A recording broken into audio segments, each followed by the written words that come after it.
Bonjour Saint-Just, bonjour à tous. On se retrouve pour cette nouvelle pensée du jour. On va parler de confiance. Et la confiance, c'est un bien grand mot, mais en même temps quelque chose qui est le pilier de nos sociétés. Aujourd'hui, nous traversons une crise de confiance dans l'autre, notamment, qui pourrait être porteur d'un mauvais virus et qui pourrait nous contaminer. Et ainsi, toute la confiance que nous pouvons placer en l'autre, dans les autorités pour lesquelles nous voulons continuer à prier, pour qu'elles puissent prendre bien, les bonnes décisions et protéger efficacement le peuple français, même si nous savons que c'est Dieu qui tient toute chose, à confiance, cette expression qui est, ce mot qui est si fort et qui est au centre, ouais, en effet, bien, par exemple, du couple, de la relation entre un enfant et un parent, entre un employeur et son employé, et bien, entre un citoyen et sa nation.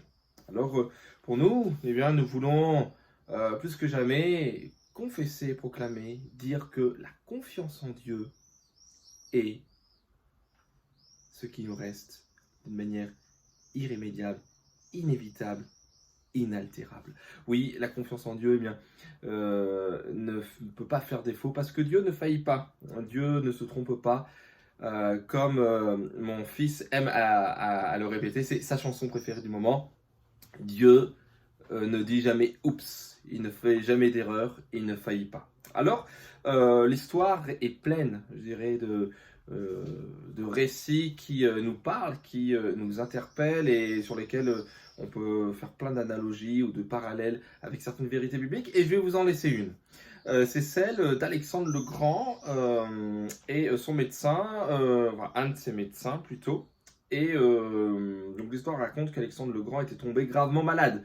Le mal était si violent qu'aucun de ses médecins, qui étaient donc assez nombreux, n'avait réussi à le guérir, ou même, l'histoire dit, à calmer ses douleurs. Et un seul, nommé Philippe, ne crut pas que le mal était inguérissable, et bien au contraire, il disait qu'il connaissait bien un remède qui pourrait guérir la maladie d'Alexandre le Grand. Et pendant qu'il préparait la potion, là, le médicament, on lui envoya un messager à Alexandre le Grand qui lui dit ce Philippe, il veut t'empoisonner, surtout ne bois pas son remède.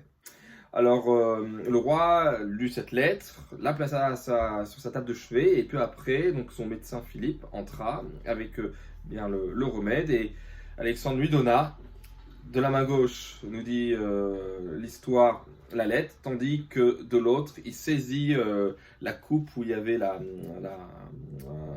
potion et l'avala d'un trait, le breuvage, donc sans que son visage exprimât ni inquiétude ni soupçon. Sa confiance en Philippe n'avait pas été ébranlée par la dénonciation calomnieuse. Elle ne fut pas trompée. Le remède très fort laissa Alexandre le Grand brisé pendant plusieurs jours, mais à la fin, ce remède triompha de la maladie et Alexandre le Grand recouvra la santé. Le roi avait cru en Philippe et il avait eu raison.